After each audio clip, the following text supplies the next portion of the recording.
Are we live? Oh, yeah. Sorry, we're live. As usual, I'm completely behind the scenes.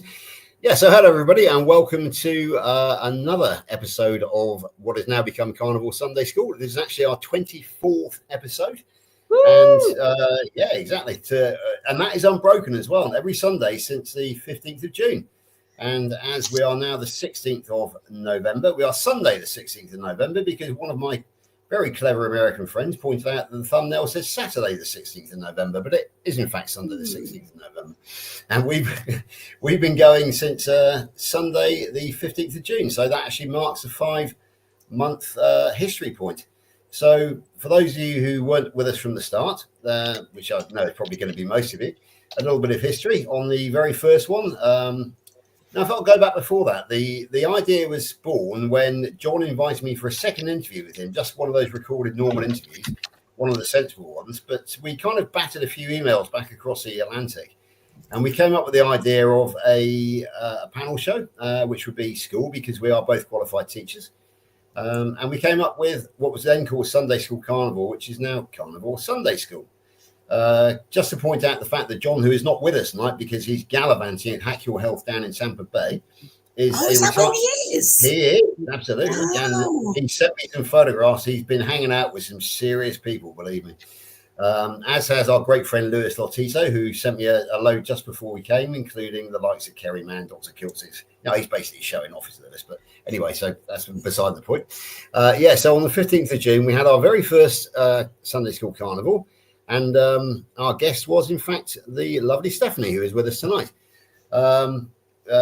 She came on as a guest, and then for a couple of episodes afterwards, John and myself decided to run it by ourselves. And then Steph came back on as a guest again, and we suddenly realised that really the school really couldn't do without her. So John, as the principal or headmaster in this country, actually appointed her as the school secretary. So ever since then, she has basically taken over, is now responsible for all the bookings, all the admin, and all of the technical side of things. She has just horrified me by saying that neither she nor John might be here on November the 30th, in which case I, the techno idiot, will be left in charge of the technical side of things. So anything might happen on that particular occasion. We are definitely tuning in for that one. Exactly. But in fact, my brain is in overtime, and I suddenly realised that my guest that night is actually a technical whiz kid and an engineer. So we might have to ask our guest to run the technical side of things, but we shall see.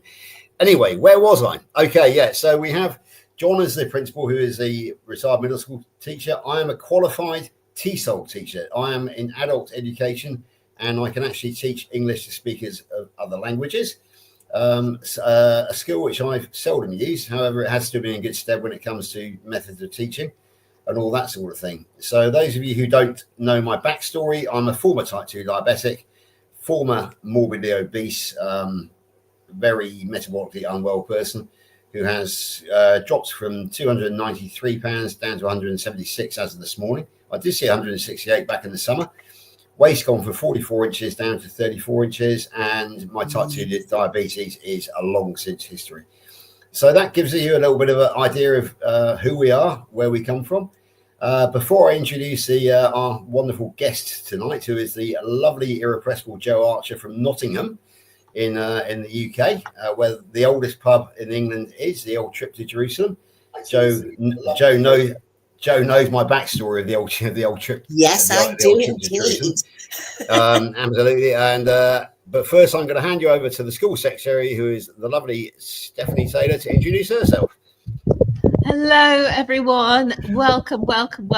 It's great to see you here. I'm loving that the comments are blowing up. And I have to give kudos to Carnivore Muscle, Jonathan, who was the first to comment. And he put his comment in as first. Yes, as always, Jonathan, you are first. And it's lovely to have you all with us. And I can see lots of new faces as well. And maybe some of you have come to see Joe. So I'm Stephanie, and I have, like George, transformed my health through the carnivore diet. I was diagnosed with stage 4 ovarian cancer a couple of years ago, and it would have been, I don't want to say a death sentence, but certainly the outlook didn't look too good. But through Carnivore, I'm absolutely feeling amazing. I've started traveling. I'm at the moment on a month in Cyprus, which I've never been away for this long before. And it's just opened my eyes to everything that's possible. So Carnivore changed my life and my health. And now it's opened up the world in a different way that I just see, instead of spending my winters in the UK at 4 degrees, I could go to lots of different places. I know this has always been a possibility, but it's like I've only just seen it. And so I'm very excited about that and excited to be here tonight. Now, you might see me looking down like this quite a bit because I'm going to be replying to you in the comments, and I've got my phone to hand to do so. All right. Over to you. I'll go back to you, George. Yeah, absolutely. Firstly, can I say thanks to all of Joe's regulars on her lives who come to visit tonight. I've met JC, Calamity Jane, before in the past, and we got Himani in here as well, and Hajareen. So this is great to see you guys, because I do visit Joe's channel occasionally when I find the time. Just to say that what we got tonight is a meeting of the carnivore community and the GLP-1 Manjaro community. Both of us are after the same long-term results, health results, and I know that there is some skepticism about GLP-1s and Ozempic, Manjaro, and Wegovy, but Joe is living proof that you can actually have success on the GLP-1s. Especially, I think, as we're going to find out, if you can actually adopt the low carb approach as well. So, but I'm going to let Joe tell that story because it is her story to tell.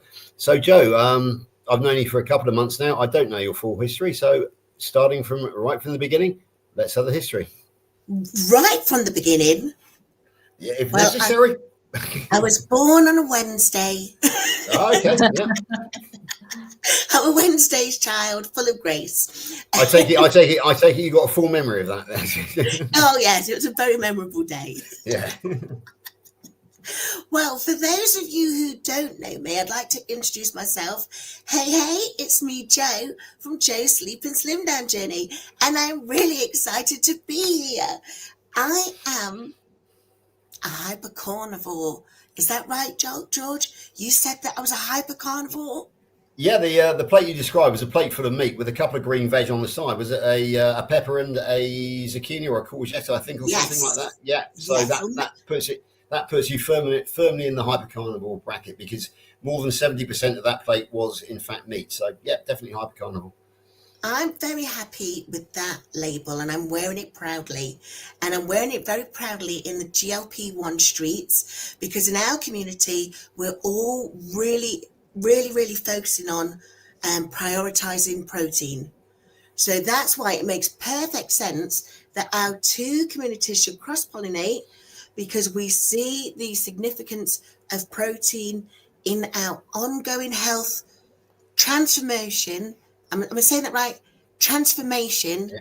And then continued health journeys. The reason why I may not be saying it right, full disclosure, as a hypercarnivore, I am struggling with a fibromyalgia flare-up. I'm trying to fight it off, but I'm really tired. So guess what I did? I can't believe I'm doing it. It's Sunday school. I have to confess. I had a little packet of sweets and love hearts. I thought I needed some instant energy, and I cannot believe I've done it on Carnivore Sunday School. But the only question is, Joe, are they the ones with the little bits of writing on them? Yes. So did you get the message that you were hoping for, that he's just around the corner and he's going to be absolutely fabulous? George, I was my energy was so low, I didn't have time to read the messages. I just shoved them all in. But then I'm hoping that after the live, I'm going to go check out my doors and see if the one is out there. But yes, I am a hypercarnivore, we're saying that, but I'm also on a GLP-1. And the GLP-1 that I'm on, because I'm in the UK, I'm on Manjaro. So in the US, they have Zepbound and Manjaro, which is the tirzepatide. And that's because, as JC Calamity Jane said, she's in the chat, I know she's in the chat, but she said last week in another live chat that was in, Well, in America, we like to get our money's worth. So why not have one drug that is purposely promoted just as a weight loss drug, and that is the Zepbound, and the Mounjaro has been offered for people with sleep apnea, maybe with struggling with their type 2 diabetes. So in the US, they do have the two, but it's ultimately the same drug. It's tirzepatide. And that's what we have. Himani from Mounjaro Journey India. She is actually in Delhi, India, and she's also on Mounjaro because that's what they do, the same thing as what we do in the UK. And I have lost, drum roll please. I started on April the 4th at 351 pounds, and I'm now 97 pound lighter. Someone's going to have to do the math. Someone's going to have to do the math because I cannot do the math.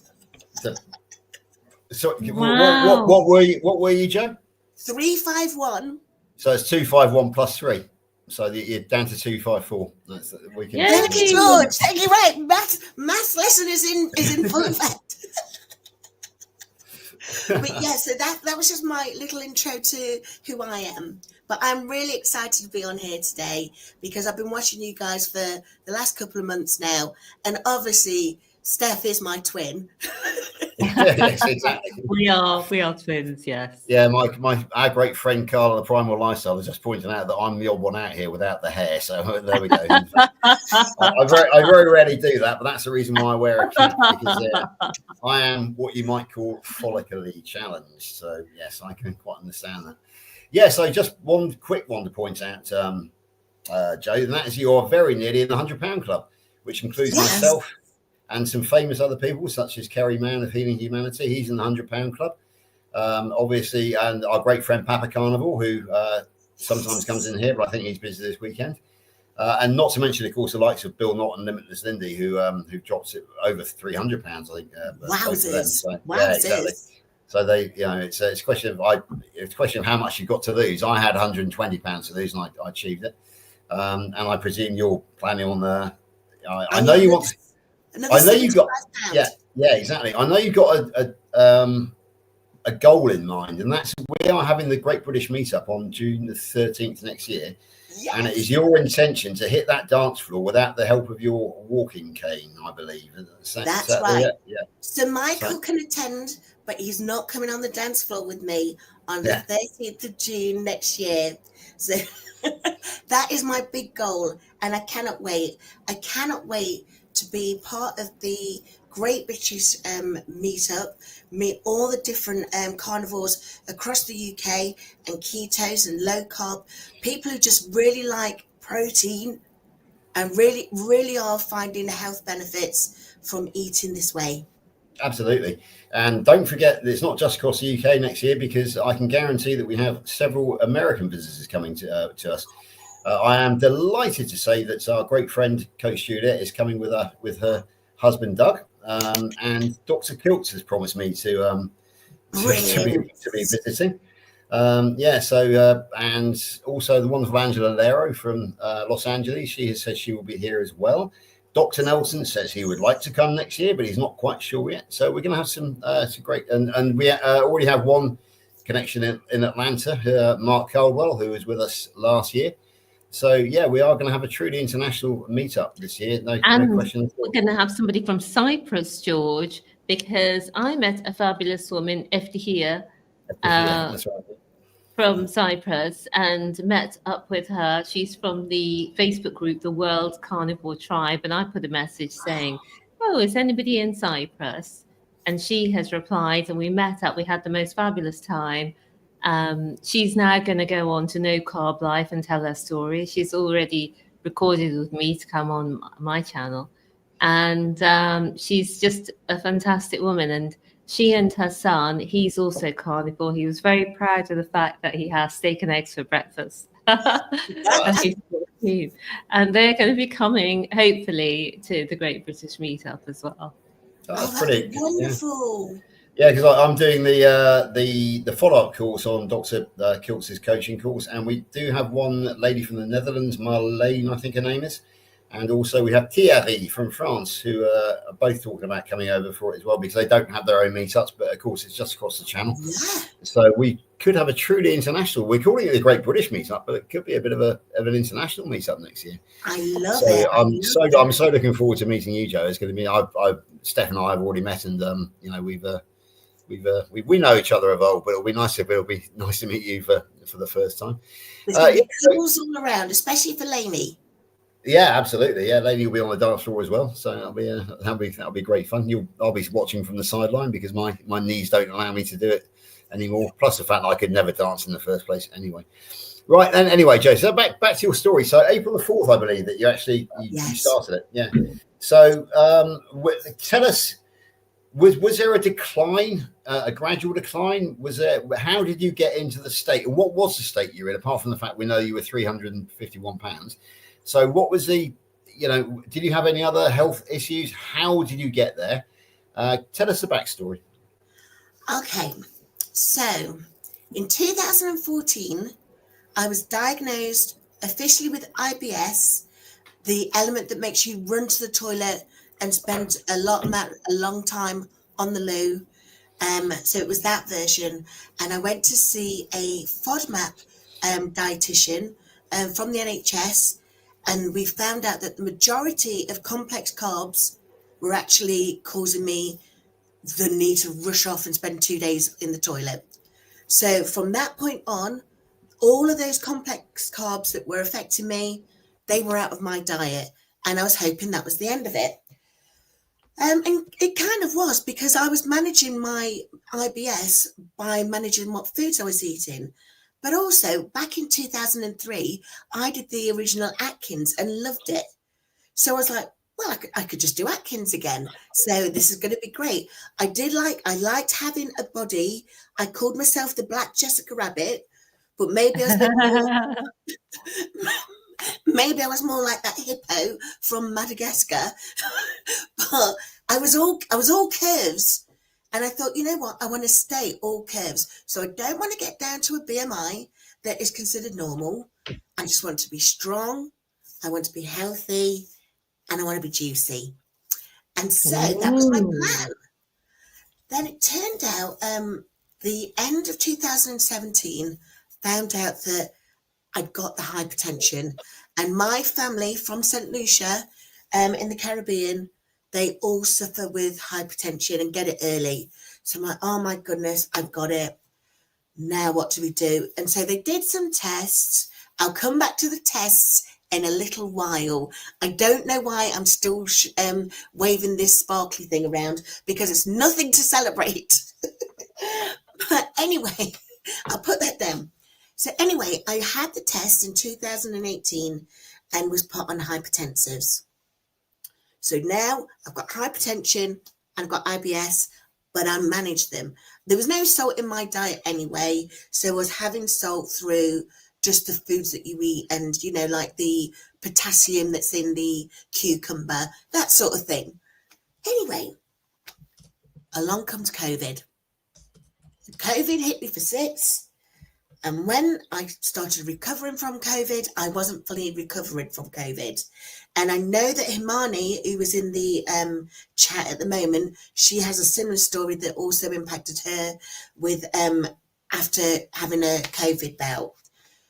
So for me, it started with chronic kidney disease. And that officially got diagnosed in April 2021. But I was still having problems. And George, well, both of you, I'm saying both of you. Steph, you're in Wales, so you've got a slightly different NHS system over there. But for us in England, NHS England, so they said to me, well, you're not quite at stage 3, so we're not going to do anything until you get to stage 3.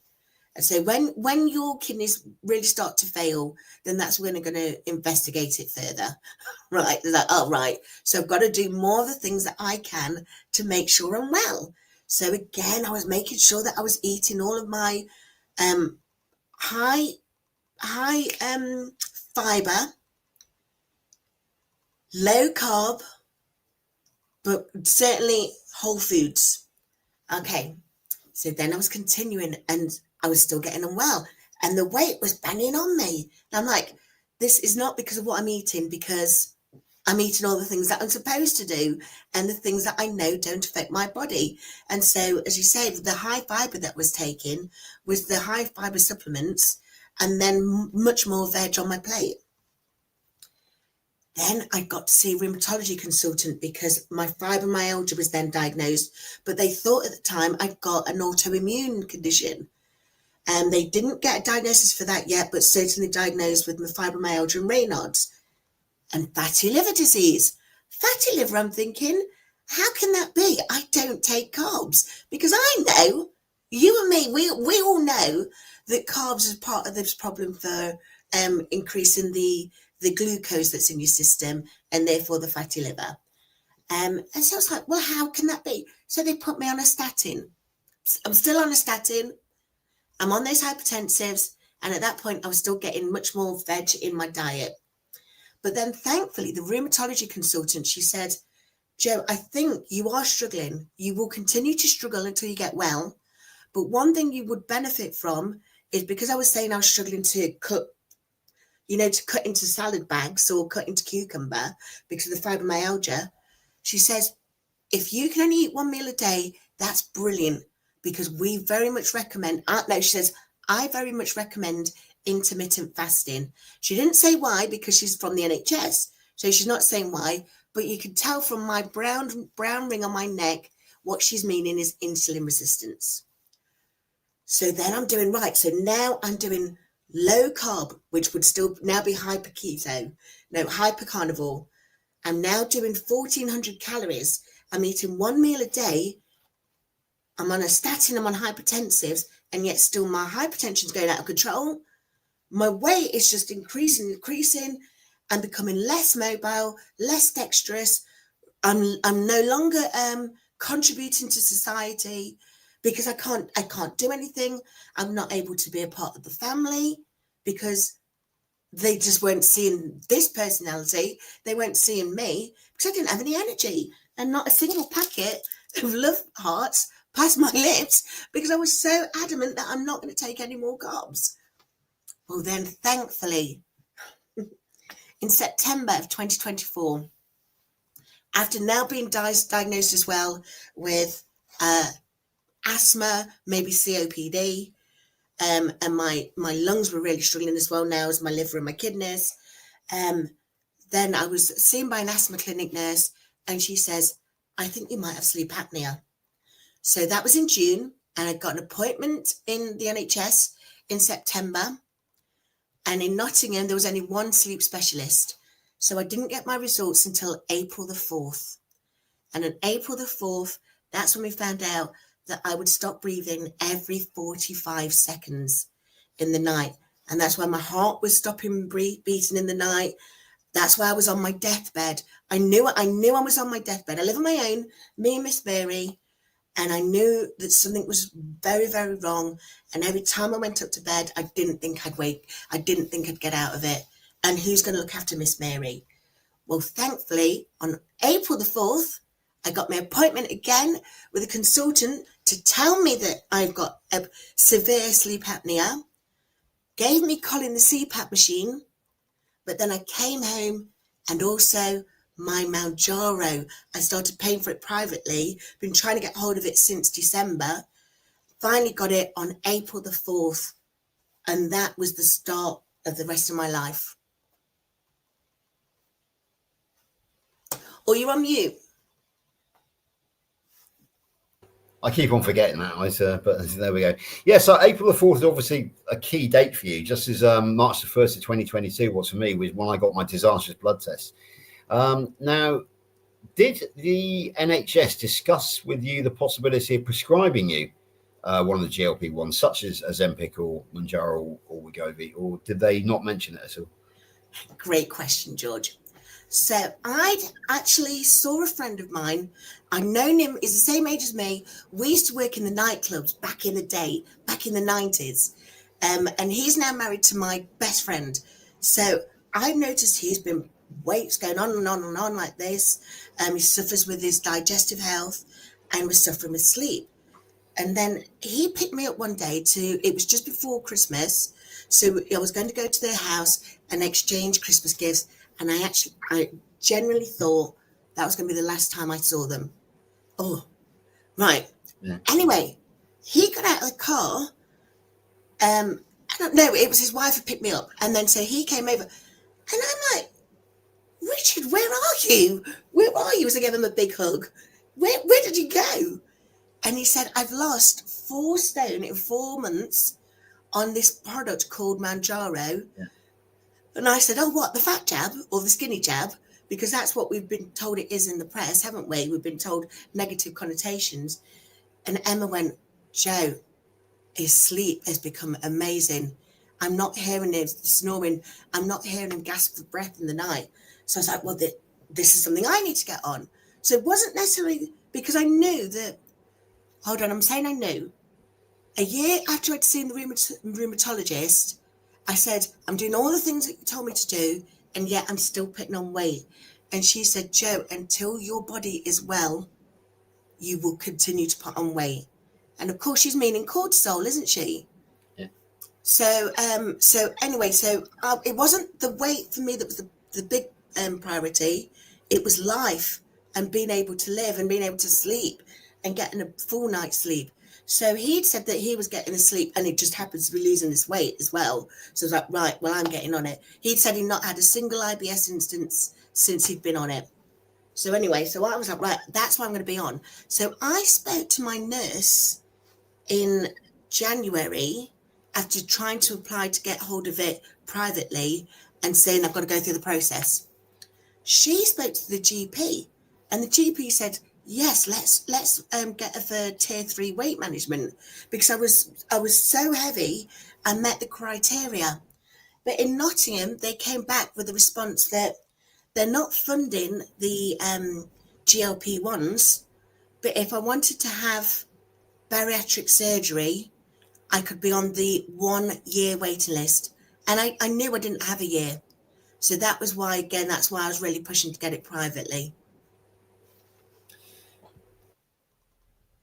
Oh, the other way. Yeah, the other way. Thank you. Yeah, once again, a quick question, Joe. Now, you've got it privately. Is that through a pharmacy, a registered pharmacist? Yeah. Yes. So it is kind of, it's not like you're buying it sort of from, the, here, do you want to buy some, Manjaro? So exactly. So it kind of is above board because obviously I bet there's a black market for it out there. I haven't done any research. Yeah. So can you tell us about that? We'll forget about the doctors now. We'll talk about the difference between a qualified pharmacist and a backstreet black market seller. Can you give a warning about the black market as well? 100%. This is something I'm getting chills now thinking about it. In the UK, you can get, if you've got a BMI of over 25, I think initially it's 30, so that you can start losing the weight, and then 25 to maintain the weight loss. You can get a consultation with a private pharmacist who then speaks with your care team at the GP surgery and make sure that you're a suitable candidate for the medication. That's the way it should be done. And you're paying for it. You're not doing it really to lose weight. You're doing it for the health transformation that losing weight gives you. Yeah. So I do not understand those people who are buying it because some fella on Instagram has offered them it, and they're not registered. They're not a pharmacist. They don't know anything about you. They don't know what medication you're on. You don't know what medication they're giving you. Somebody told me the other day that they were paying £150 for something that they got off TikTok. Yeah. Why? What is this? What is this that you're putting in your body? Do it. Yeah. If you're wanting to make yourself healthier, if your NHS provider is not funding it for you yet, and they will, it's going to be funded within 3 years. Tier 3 first, then tier 2, then tier 1. If you can't do it that way, but you are able to pay for it, do it with the pharmacists who are still working with your GP to make sure that it's the right thing for you and your body and your health needs. Okay. Yeah, this is interesting because before I met you, Joe, I actually met you a few weeks ago on Cindy DeManche's live. That's where we actually first met, and then we've obviously developed our friendship since then. But before I met you, one little secret, little full disclosure here, I go to a beautician every 3 months. I go and get a male pedicure because I've previously I spent most of my life in working boots, both as a soldier and on the construction site, and my feet are a mess. There's no question about that. They've got a lot better since Carnivore. She's confirmed that. But her name is Deb. She's a wonderful lady. But she was a rather large lady when I first started seeing her about 2 years ago. And then she knew my story, and she was quite impressed with, as you know, I take any opportunity to spread the word. Yes. And then I noticed that she was starting to look a lot better as well. So I said, "Oh, have you, followed my advice and cut out and gone low carb?" She said, "No, George, I'm on Mounjaro through the same route as you, the pharmacist." And she was looking incredibly healthy. I said, "Well, how do you eat?" She said, "I'm low carb." She said, "I have listened to you as regards that." And then the last time I saw Deb, she was again looking fantastic. I said, "Are you still on that Mounjaro?" She said, "No, I've now transitioned away from Mounjaro." I said, she said, "I'm now maintaining." And she said, "I'm maintaining through low carb." So that was a great story of using Mounjaro as a kickstart to get into, to actually achieve the results, but then maintaining through low carb. Now, I don't know if I bet people have asked this before. Are you planning to transition, or do you think that the Mounjaro is with you for life now? It's, is it something you want to hold on to, or do you think you will eventually transition to a maintenance regime? Certainly, I'm going to go to maintenance level, but at the moment, and this is the big thing that we're saying. So again, I can see lots of people from the GLP-1 community. We're now real big advocates for not titrating up unless you absolutely have to. So I'm still on a medium dose. I'm still on 7.5, which I take as a 3.75 every 4 days. So my 7.5 now lasts me for 8, maybe 9 days. So, and then my aim is going to be that when I get to the goal and see you on the dance floor, then I'm going to be titrating down. If I don't need it, I don't need it. But if I need it, I'm going to stay on a 2.5. And the reason why I'm saying that is because of all of those other issues that I have in my body, where the problems that I've got, the chronic inflammation, but it's also the hormone imbalance of it all. The whole point of GLP-1 works is because your body, some of us do not provide enough GLP-1 in our system, or a GIP in our system naturally, that many people normally have in their system. So in order to stop any of my health health conditions worsening again, I'm going to see what it's like when I'm getting at 2.5. So that takes me very nicely onto that next point. You know, the bit that I said, I don't know why I'm shaking this about. Can you remember me mentioning in 2018, 17, 18, I'd been diagnosed with that hypertension that so many of the Caribbean folk have, or everyone on St. Lucia, majority of people in St. Lucia, once they hit their 30s, 40s, they're getting hypertension. Well, I had a 24-hour urine collection that's done. Most people who get hypertension, they have to do this for the first time.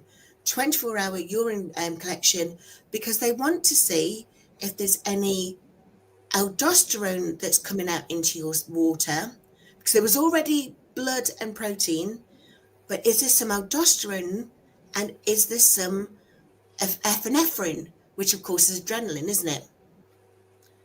Well, I had my results and it was high, but they said that's all right, because in the Afro-Caribbean community, most people have high aldosterone and high adrenaline in their water, so we don't need to do anything.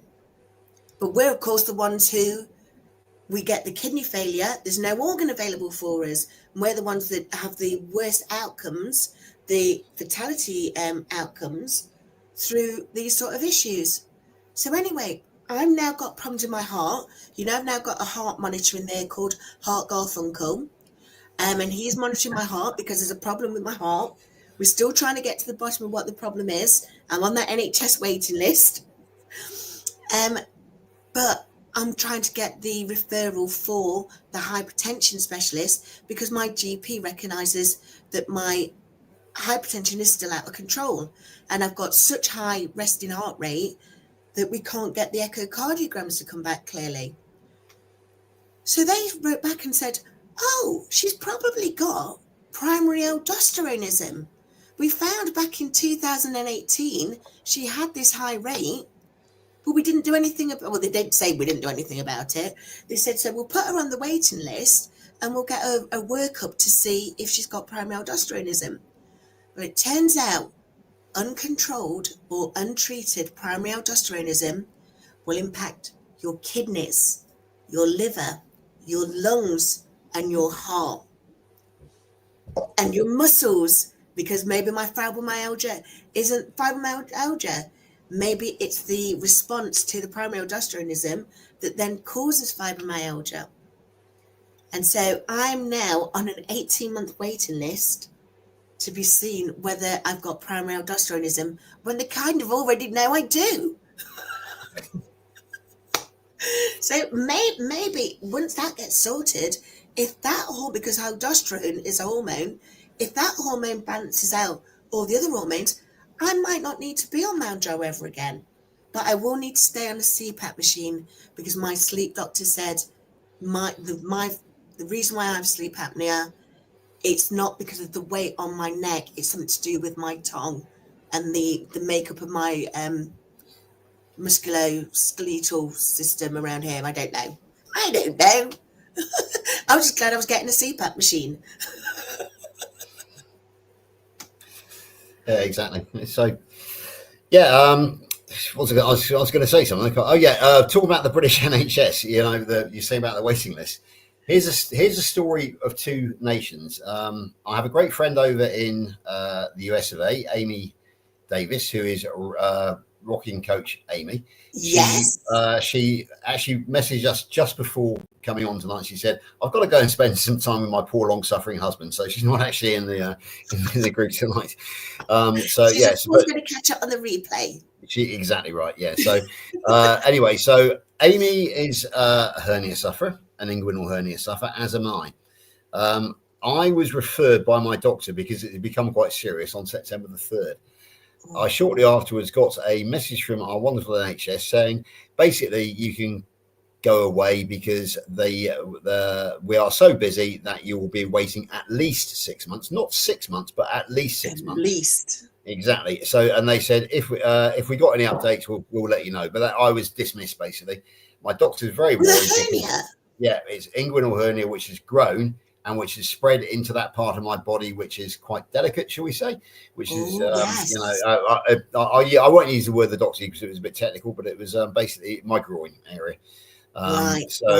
It's basically, it burns quite a lot and it's painful quite a lot.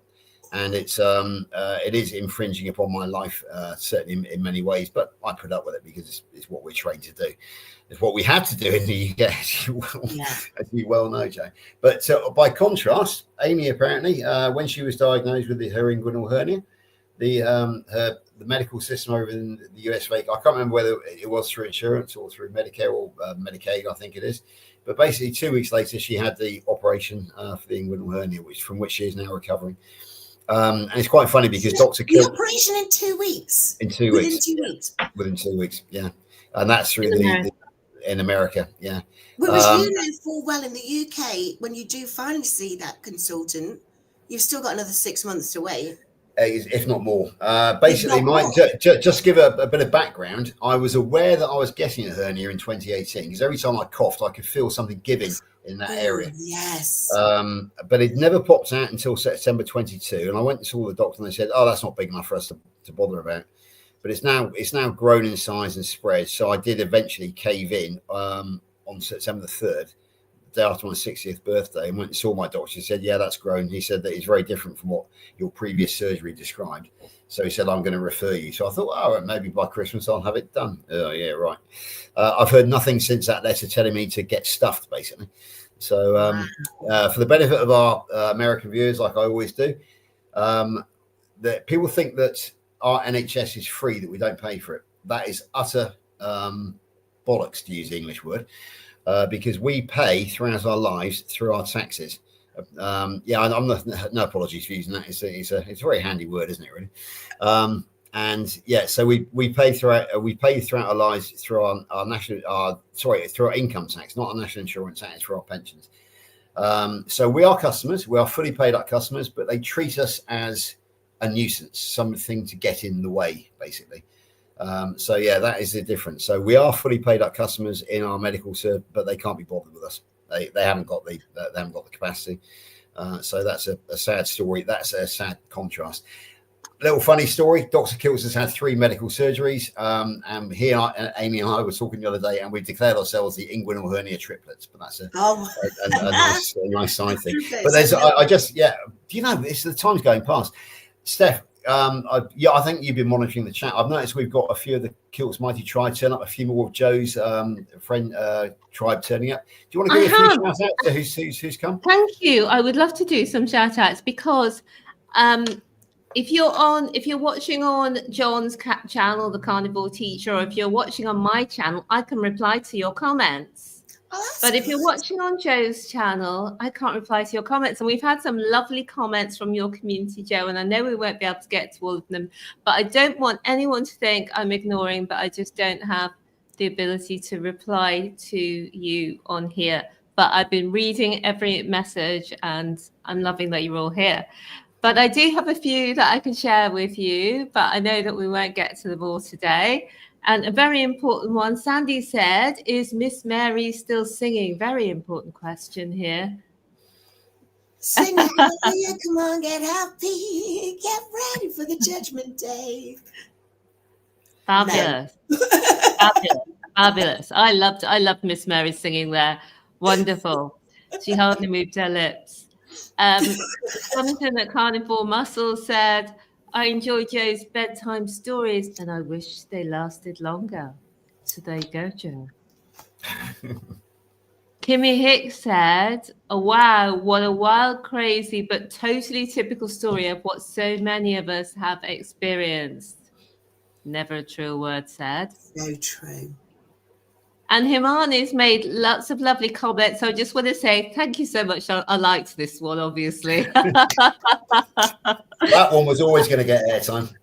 Yeah, thanks, Himani. Appreciate the love.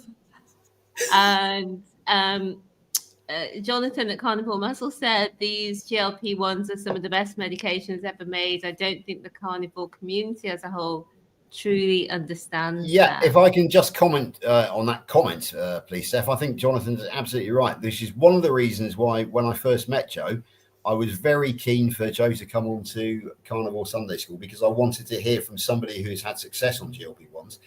And just as a follow-on to that, I know amongst the Kilts Mighty Tribe, I won't name names here, but we've one of our coaches has had did exactly the same thing. He started on a GLP-1 and had great success, and has now done that transition to where he's off them. And a couple of other coaches have had started with them, and Dr. Nelson is not far from averse to actually starting people on GLP-1s, monitoring very closely, and then transitioning off when the time comes. So even though we in the carnivore community might have a bit of a reputation as being, oh no, the GLP-1s are bad, that's not 100% the case. As Jonathan says, they're misunderstood. And basically, I think that what Joe's done to that, and my story about Deb, my beautician, I think that shows that they're managed correctly and from the right sources, they are a valid tool in the battle to return to health. So so we've got 15 minutes to go. So Steph, you want to carry on with what you're doing? I've got one more thing I want to ask Joe before we start wrapping up. Okay, well, I'll only be another few minutes. So Jonathan at Carnivore Muscle asked, how are you feeling after your dry fast? And if you want to find out a little bit more about this, follow me on Instagram at Happy Sexy Health. I'll put the link in the chat in a minute. Because I've been doing this dry fast and I have tried it before, and it's no food and no water, which I know sounds absolutely crazy, and I would have agreed with you. But there's a book about it. I've got it here with me, but I don't have it in arm's reach. But it says that when you don't drink water, your body creates water by burning your fat. Normally your body hangs onto your fat, but then it'll burn the fat to create the water inside the body. So, you go into a very deep level of autophagy. That means clearing out any bad cells. So because I've got cancer, it's a very therapeutic. We all know that water fasting is very therapeutic for cancer. It's been shown to stop the tumors from growing or to actually shrink the tumors. And dry fasting is even better. And I'm now 97 hours in, which is unbelievable to me, because the first time I tried it, I thought, how do people do this for days? I only managed 24 hours, and it was a stretch. And then the next time I tried it, I did 2 a day. And then this time I've tried it, I've got up to 4. I'm at 4 days at the moment, and I'm actually going to do another day, even though I'm absolutely, I am thirsty. Some people say they're not thirsty. I am thirsty now. But the main benefits come after the first couple of days. So in days 3, 4, 5 and beyond.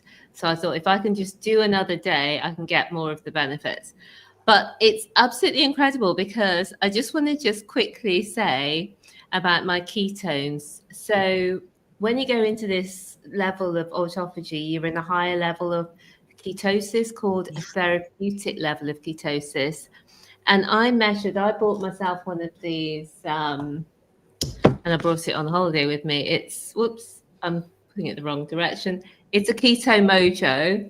And then you've got this little, it comes in a little case. Anyway, you can measure your blood sugar and your ketones. And so after 15 hours on it, so less than half a day, just over half a day, my blood sugar was 5.1. Oh, I haven't got your translations for America. Just a minute. My blood sugar, I think that's about 100-ish. I'm not sure. They do recognise 5.1 because we've been seeing people with 5.6 from type 2 diabetics to 5.6. So 5.1 is incredible. It's just like normal, Oh, of course, because as you say, you're non-diabetic. Yeah. And so 1.1, it was my ketones, just half a day in. My ketones were 1.1 and my glucose ketones index was 4.6. Then today, just before this call, I'm now 4 days in, just over 4 days in. So it's 97 hours. And now my blood sugar is 3.9. And in American, that's 70.2. So my blood sugar was 3.9, aka 70.2. My ketones, guess what my ketones were after 4 days on a dry fast? No food, no water. 5. It was 5. I was going to say 5, but I didn't think that was hang possible. on a minute. 5.8 was my ketones. God, that's nearly 6. And my glucose ketones index was 0.6. Anything under 2 means you're in this therapeutic levels. It was 0.6. So that was today. Brilliant. I'm going to do one more day and then come off it. And the weight loss, one more day. I'm going to do one more day because 5 days is like, I just feel like I want to have that 5 days. Anyway, the weight loss is kind of crazy as well because I didn't, especially have weight to lose. But how much do you think the weight loss is in 4 days of a dry fast? 7 pounds. Oh, George. Yes. 7. Yes, 7 pounds. So I lost 7 pounds in 4 days doing this. I know I've done wet fasting before, so I know roughly what you can expect to lose on a 4-day fast. So that's the reason why I got it right, basically. That's amazing. So- Right, Steph, go on. I need to jump in on your behalf in a second, but you carry on. Okay, well, that was all I had. Imani says, yes, the black market selling of these meds needs to stop.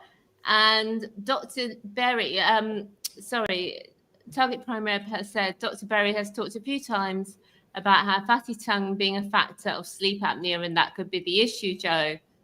And now I'm going to hand back to you because I know you've got a few things before. I just need to actually add to what you said, Steph, because you are always too modest to talk about your conversation with Professor Thomas Seyfried on Zoom. Yeah.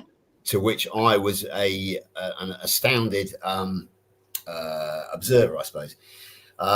You might have seen my face on the screen when Steph said that she was down to 0.6 GKI, because that is utterly amazing. Right, I witnessed that phone call between, that conversation between Professor Thomas Seyfried and Stephanie, and he was talking about the GKI, and basically Steph said that she was averaging at that time, because she was measuring 1.6 GKI, glucose ketone index, which is firmly in what Steph calls a therapeutic range. However, Professor Thomas Seyfried took it a stage further. He said, if you can average below 2 GKI, he said, you are killing tumor cells. He said, you are starving them to death. You are killing them. Wow. Which is obviously why my face was amazed when she said she's only 0.6.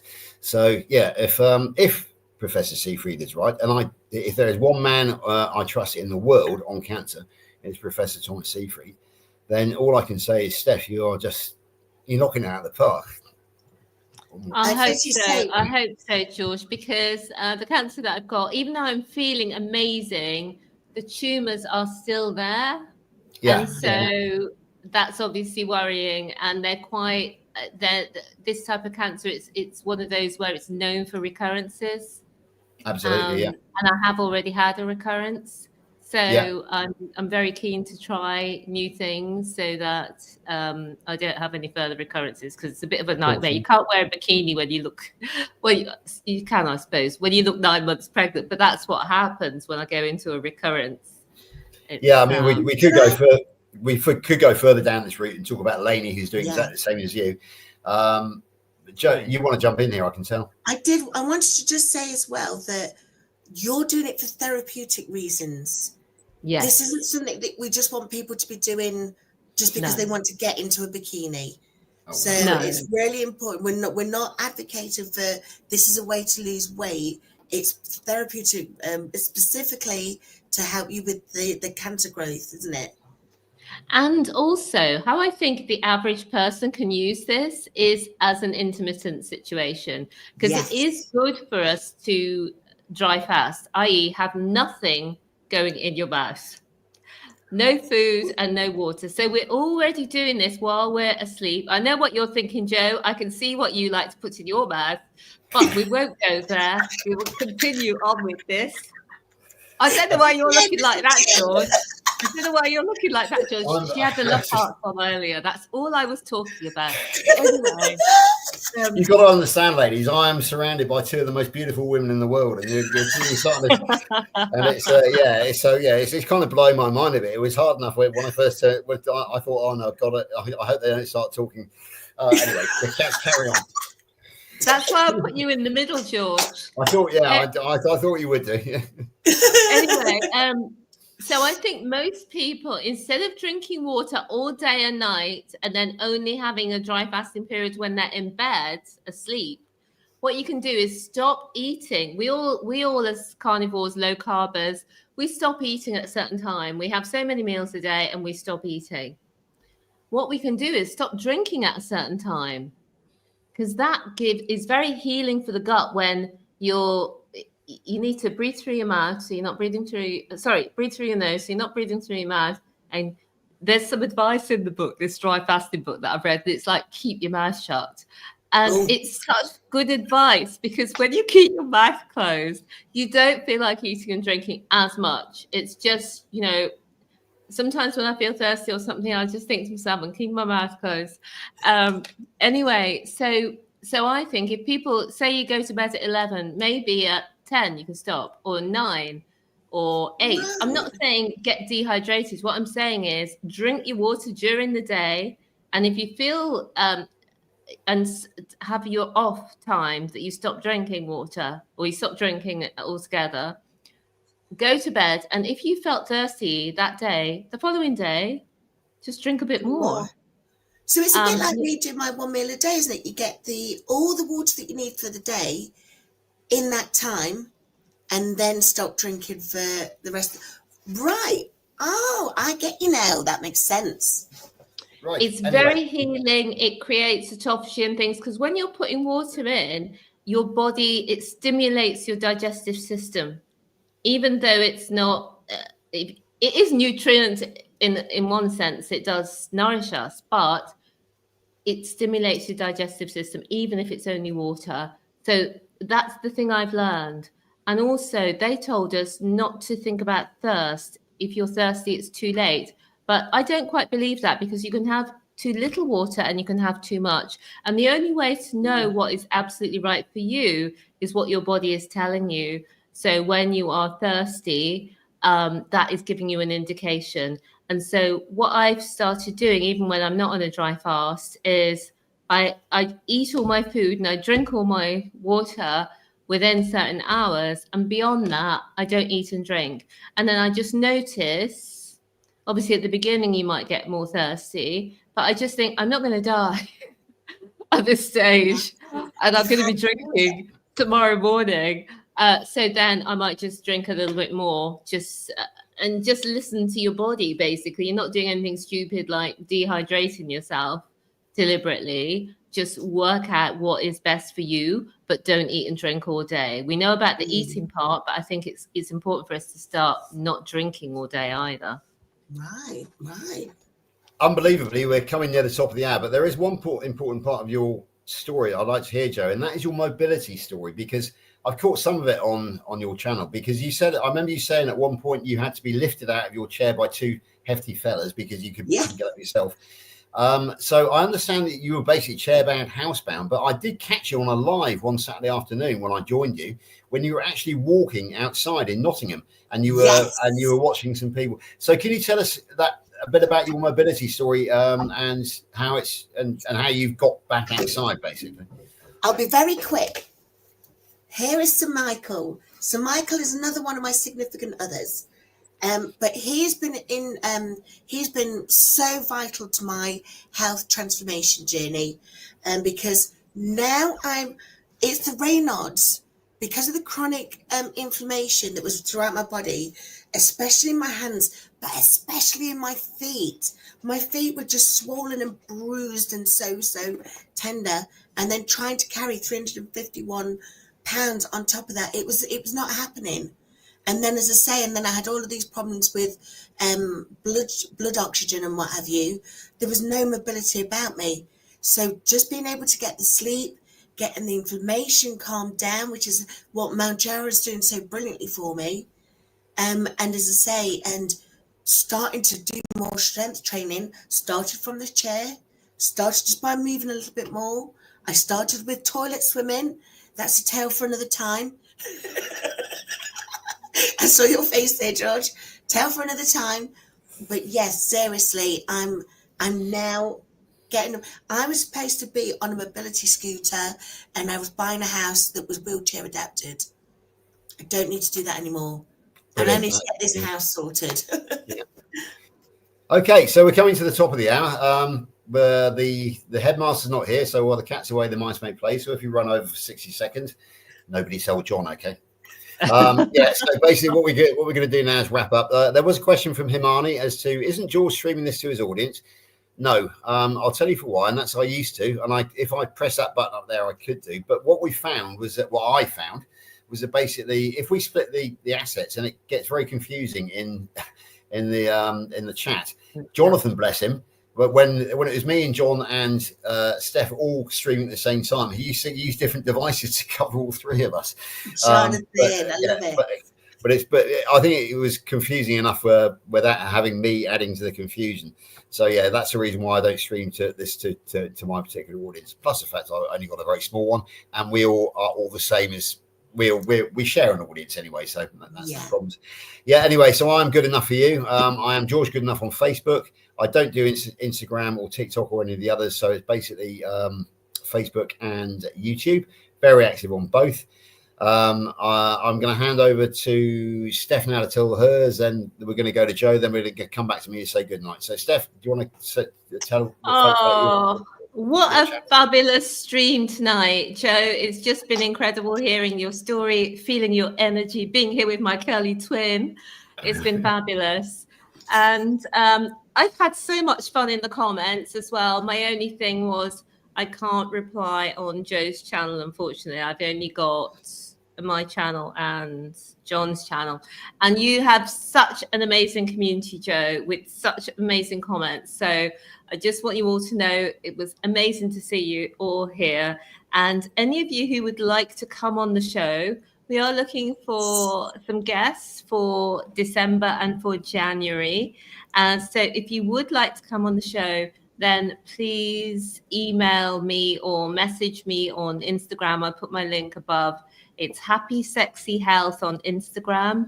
And it's the easy one is hello@happysexyhealth.com is the email. And then you can come and join us and tell your stories because, oh dear, who was it said? Somebody said they've got a bikini story. I think that was Angela. So we need you to come and share your bikini story. We need to hear that story, Angela. Okay. You, George. Yeah. Joe, it's your turn to tell the viewers where they can find you. And then we'll... Okay. Yeah, I've got one more thing to say after that, but you carry on. I'm Joe Sleep and Slim Down Journey. You can see my name just below the image there. Many of you already, I know. I cannot wait to get to know more of you from the carnivore community, from George and Steph's channel. I've been sharing both of your YouTube links in my chat, so I really hope that you've my subscribers that are on, I hope you've had a chance to connect with Steph and George as well. Fabulous channels. There's some really good content on both channels, and really strong emphasis on health, which is what so many of us are in the GLP-1 community.